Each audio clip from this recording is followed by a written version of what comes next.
안녕하세요. 결혼한 지 2년 된 30대 초반의 가정주부입니다.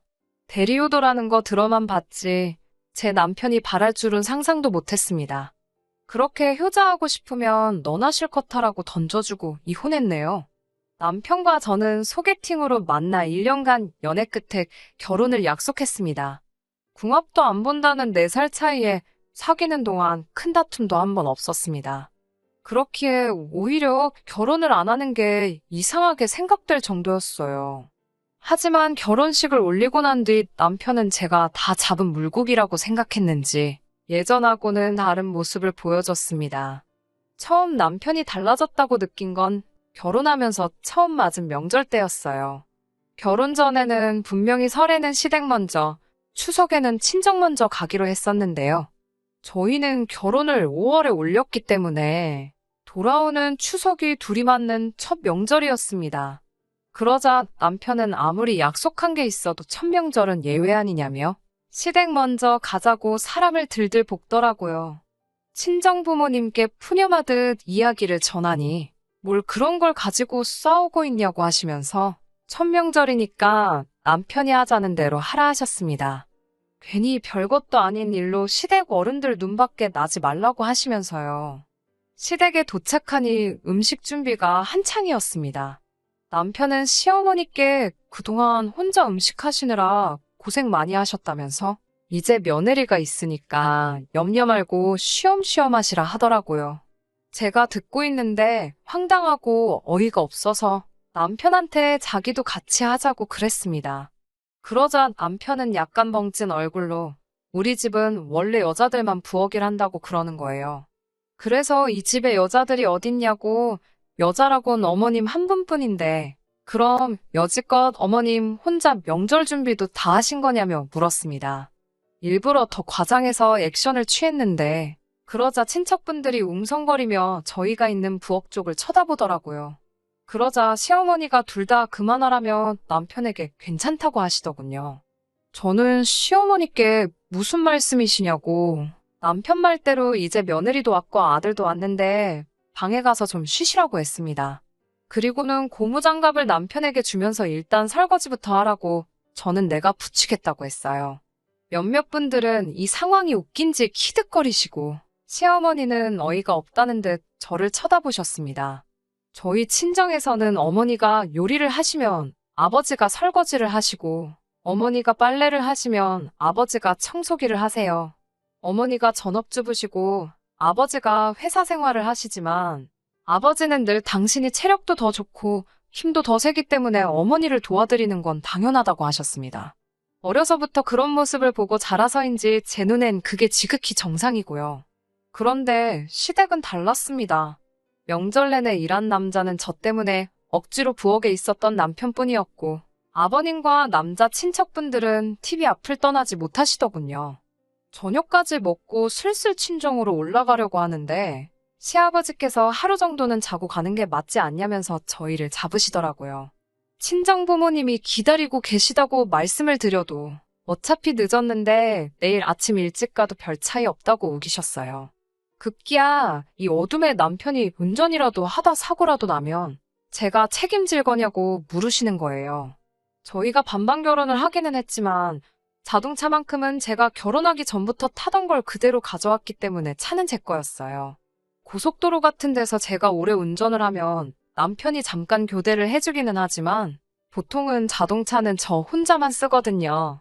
원래도 차는 제가 주로 끌고 남편은 운전하는 거 워낙에 귀찮아하기도 하고 운전 경력도 제가 더 길어서 제가 운전을 한다고 말씀드렸더니 여자가 운전하는 차를 어떻게 믿고 타냐고 하시는데 무슨 소리를 하는 건가 싶어서 제 귀를 의심했습니다.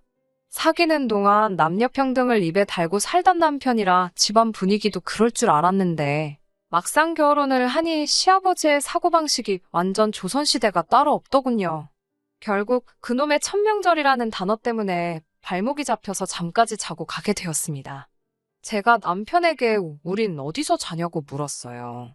그러자 시아버지께서는 남녀가 유별한데 어떻게 어른들 있는 집에서 둘이 한 방에서 잘 생각을 하냐며 저에게 너무 남편 좋아하는 티 좀 적당히 내라고 무안을 주셨습니다. 엄연히 시부모님이 부부인 것처럼 저희도 부부인데 말이지요. 급기야 시어머니께서는 저는 당신과 자고 남편과 시아버지는 거실에서 자면 되겠다고 하시더군요. 남편이 결혼하면서 독립을 하자 두 분이 평수가 작은 집으로 이사를 하셨거든요. 그나마 방 2개 중 하나는 옷방으로 쓰고 계셨기에 사실 누가 자고 갈 만한 상황이 아니었는데 억지를 쓰신 거지요. 게다가 화장실을 가려면 거실을 가로질러 가야 하는데 시아버지께서 트렁크 차림으로 거실에서 주무시고 계셔서 얼마나 민망했는지 모릅니다. 이튿날 차 막히기 전에 친정으로 출발하려고 아침 일찍 일어났어요. 그런데 시어머니가 아침은 먹고 가라며 또 잡으시더군요.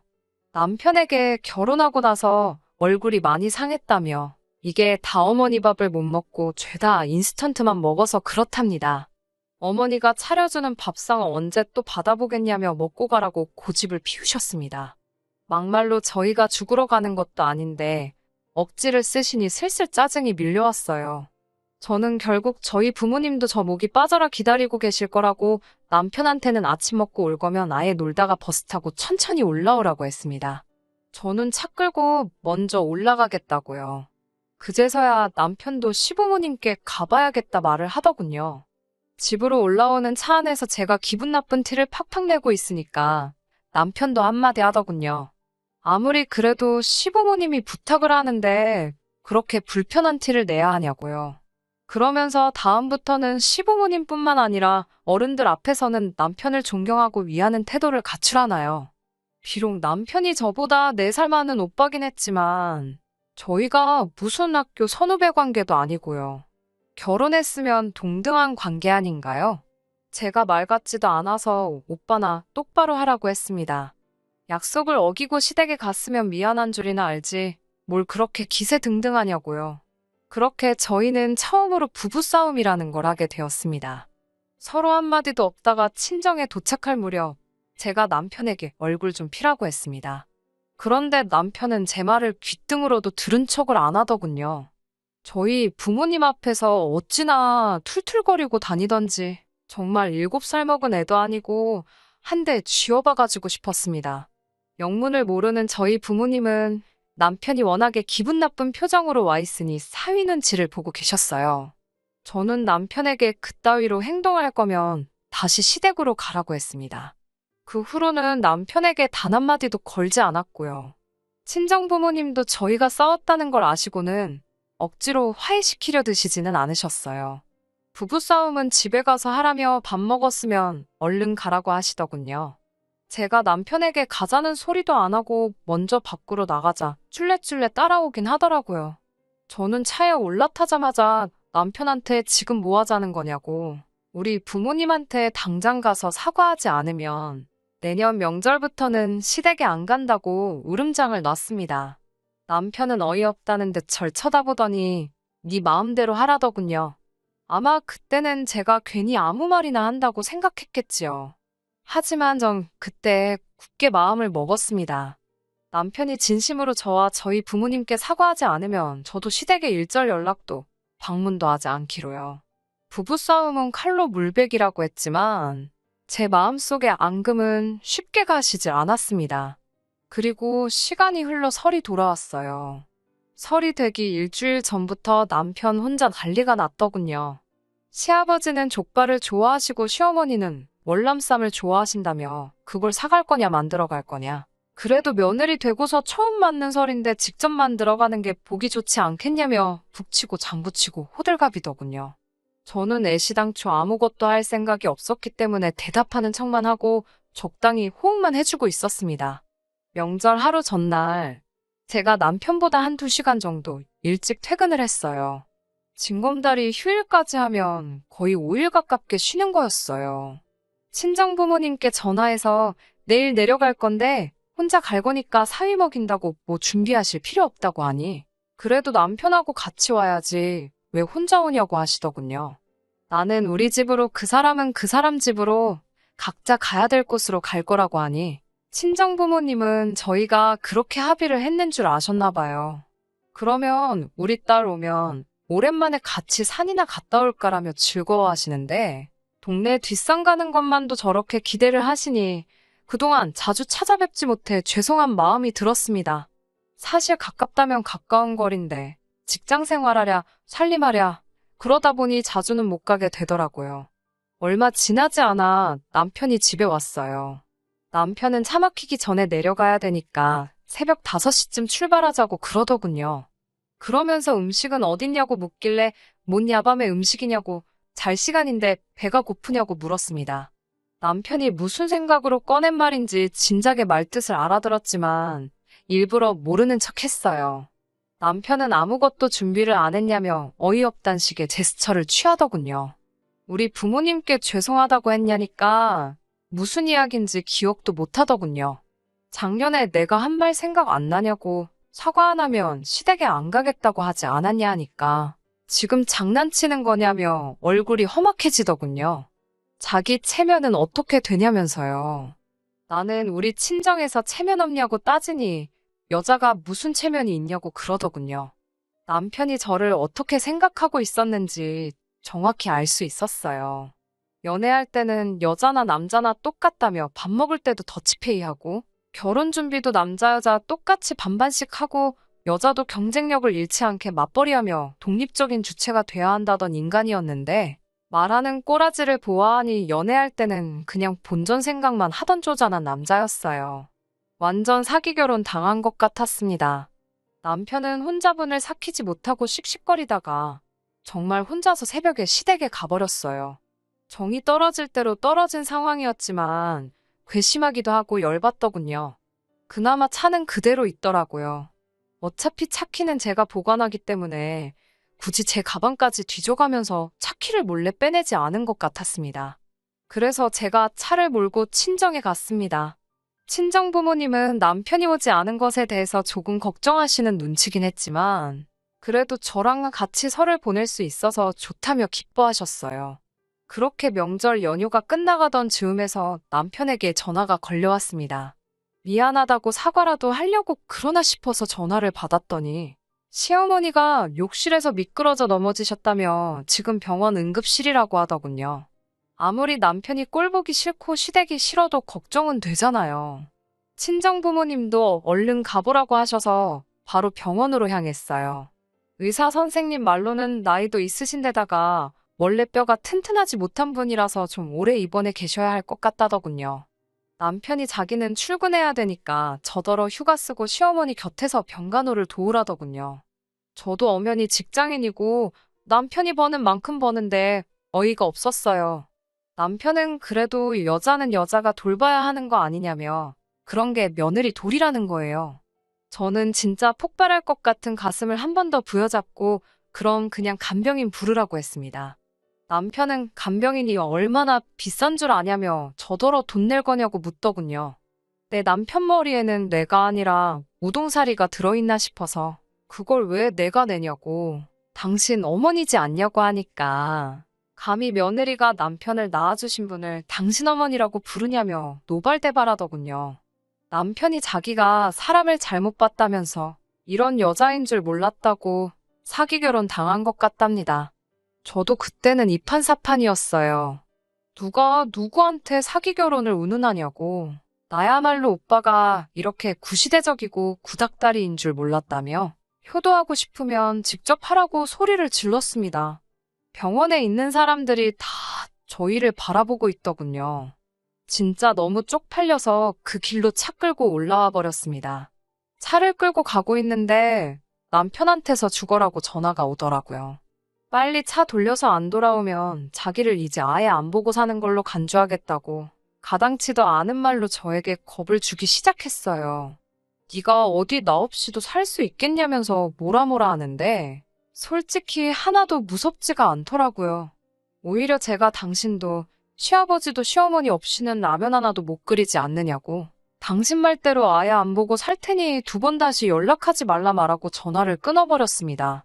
급한 대로 집에 가서 제 물건들과 필요한 것만 가지고 나와서 회사 근처에서 살고 있는 친구 집에서 머물기로 했어요. 남편도 시아버지도 한 번쯤은 불편한 걸 두 사람 다 겪어봐야 소중한 걸 깨닫겠지 싶었어요.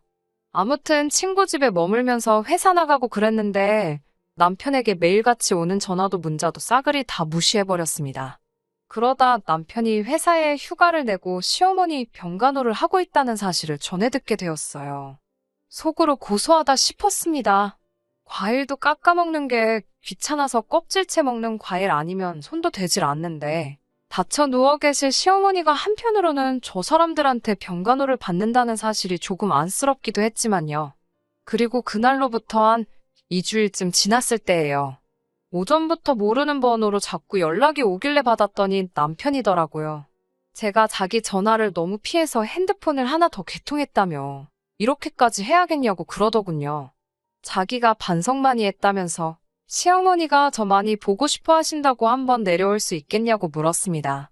목소리도 예전보다 차분해지고 진심으로 미안해하는 눈치라서 전 정말 반성이라도 하고 있는 줄만 알았습니다. 어쨌든 진심이 담긴 사과를 받았으니 저도 모른 척하고 있기는 조금 그랬어요. 그래서 토요일 아침에 집으로 다시 돌아가서 시어머니가 좋아하시는 월남쌈도 만들고 그동안 제대로 챙겨 먹지 못했을 남편이 안쓰러워서 평소에 좋아하던 약밥도 했어요. 그렇게 2시간을 달려 병원에 도착했더니 한눈에 보기에도 처참한 몰골을 한 남편이 보이더군요. 시어머니는 저를 보자마자 이제 마음 고쳐먹고 지금이라도 내려와서 다행이라 하셨는데 무슨 말씀을 하시는 건지 잘 이해가 안 되더군요. 하지만 아프신 분한테 꼬치꼬치 따져먹긴 그래서 별말은 안 했습니다. 남편은 제가 해간 음식을 개걸스럽게 먹어치우고는 이제 선수교체 시간이라며 차키를 달라고 하더군요. 무슨 소리냐고 하니까 이제 자기가 서울 갈 차례고 제가 여기 있어야 공평한 거 아니냐고 하는 거예요. 남녀평등 모르냐면서요. 그래도 자기가 기사도 정신을 발휘해서 며느리가 해야 할 병간호를 지가 대신했으니 이제 저더러 제 책임을 지라고 했습니다. 그제서야 왜 사람은 고쳐 쓰는 게 아니라고 하는지 이해가 되더군요. 전혀 달라진 게 없었습니다. 제가 남편에게 연애할 때는 이런 사람인 줄 몰랐다 하니까 자기도 제가 이런 여자인 줄 몰랐다면서 다르게 뭐냐 하더군요. 옆에 있던 시어머니께서 다른 입원한 사람들은 딸이나 며느리가 와서 병수발 들어준다며 그게 너무 부럽다 그러셨다는 거예요. 아무리 그렇게 말씀하셨어도 안 되는 건 안 되는 거라고 했습니다. 그리고 나도 직장 다니는 거 모르냐고 하니까 그까짓 거 얼마나 번다고 유세냐고 나야말로 이제 더 쓸 휴가도 없고 하루빨리 회사에 돌아가야 한다고 그러는데 정말 더는 못 견디겠더군요. 저는 남편이 먹고 있던 약밥을 빼앗아 잔디밭에 집어 던져버리고는 이제는 진짜 끝이라고 이혼하자고 했습니다. 남편은 뭐가 그리도 당당한지 너는 이제 큰일 났다고 저를 겁주기 시작하더군요. 남편이 시어머니 병간호를 하는 동안 저는 짐 싸들고 집 나와서 별거를 하지 않았냐는 사실을 들먹이면서 여자가 집 나가서 가정에 소홀했으니 제가 파탄의 원인인 유책사유자가 되는 거 모르냐고 으름장을 놓더라고요. 저한테 이혼 소송을 걸어서 재산분할과 위자료로 제가 가진 모든 것을 뺏어버리겠다고 하더라고요. 어디서 그런 말을 들었냐고 물어보니 같은 병실을 쓰는 사람이 알려줬다고 합니다. 생각이 있으면 스스로 찾아보기라도 할 텐데 요즘 인터넷도 잘 되어 있어서 손가락 몇 번만 움직이면 그게 틀린 사실이란 것쯤은 순식간에 알 텐데 그런 노력조차 없이 잘 알지도 못하는 사람한테 들은 정보만 가지고 떠들어대니 우습지도 않더군요. 제가 집을 나갔던 건 사실이지만 집을 나가라고 먼저 말한 것도 남편이고 서로 간에 합의가 있었기 때문에 제가 친구 집에서 잠시 머물렀던 사실이 이혼 사유가 될 수 없다는 건 몰랐나 봐요. 남편이 틀렸다는 걸 딱히 정정해주지는 않았어요. 재산분할 역시 혼인기간이 길지가 않으니 각자 가져온 만큼 다시 나누는 건데 정확하게 반반 결혼을 했으니 더 줄 것도 덜 줄 것도 없었어요. 오히려 결혼 초기부터 며느리돌이 운운하며 배우자의 의무만 강조하고 친구 집에서 머물면서 남편이 시어머니 병수발 안 들고 뭐하고 있냐고 보내던 문자들이 증거가 돼서 남편의 희망과는 다르게 남편에게 혼인 파탄의 책임이 인정되어서 위자료 청구 소송은 남편이 아니라 제가 하게 되었네요. 위자료라고 해봐야 안 받아도 그만인 적은 액수였지만 그동안의 정을 생각해서 합의하자며 구질구질하게 구는 꼬라지를 보아하니 안 받을 수가 없어서 탈탈 털어 받아냈습니다.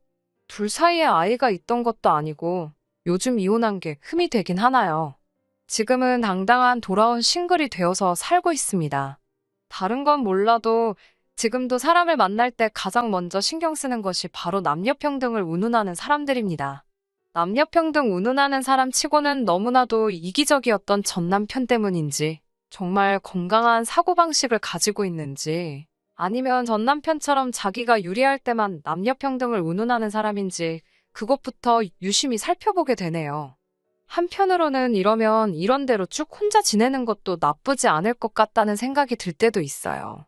제 앞길에 새로운 인연이 있을지 없을지는 모르지만 벌써부터 걱정하지 말고 지금 당장은 저에게 주어진 상황을 즐기며 살아가 볼까 합니다. 끝까지 들어주셔서 감사합니다. 오늘의 사연은 여기까지입니다. 구독과 좋아요, 알람 설정 부탁드리고 더 좋은 사연으로 다시 찾아뵙겠습니다. 감사합니다.